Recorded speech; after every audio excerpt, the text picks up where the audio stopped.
Kebun berbentuk belah ketupat dengan panjang diagonal 10 dan 24 akan dipasang kawat di sekelilingnya sebanyak 3 putaran. Jika harga 1 meter kawat 5.000, maka harga seluruh kawat yang diperlukan adalah.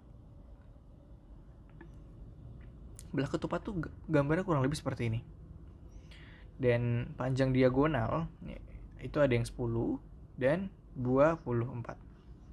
Sorry, ya 24 ya itu ya. Enggak. 24. Lalu panjang diagonal itu gimana sih? Jadi panjang diagonal belah ketupat itu seperti ini nih. Jadi panjang ini anggaplah kita buat 24, lalu panjang dari sini ke sini anggaplah 10.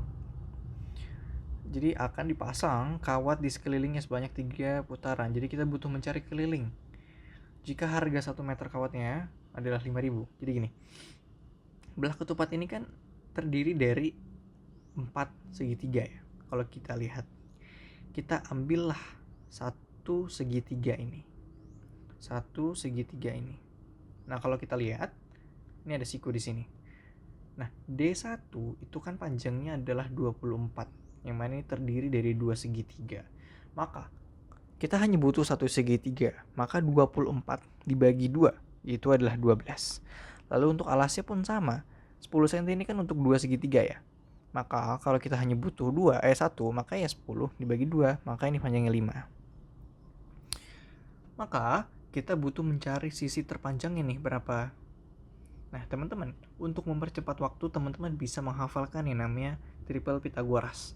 Jadi ketika kedua ada 2 sisi nih, segitiga panjangnya 5, 12, maka teman-teman bisa langsung tahu kalau misalnya sisi miringnya itu akan 13. Jadi kayak 5, 12, 13 itu triple Pythagoras. Yang mana ya 13 kuadrat sama dengan 12 kuadrat ditambah 5 kuadrat. Ini adalah rumus dasarnya. Jadi panjang yang miringnya adalah 13. Nah ini kan untuk satu putaran, maka itu 13 dikali dengan 4, maka itu ada 52 meter kelilingnya. Tapi kan kita butuh 3 putaran, maka tinggal kita 3 kali 3 aja nih, 52 kali 3, maka adalah 156 meter.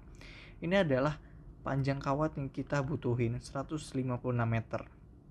Nah, 156 meter ini per meternya panjangnya adalah 5.000. Maka 156 meter kita kali dengan 5.000. Berapa? 780.000. Itu yang D. Nah, kita mundur sedikit nih.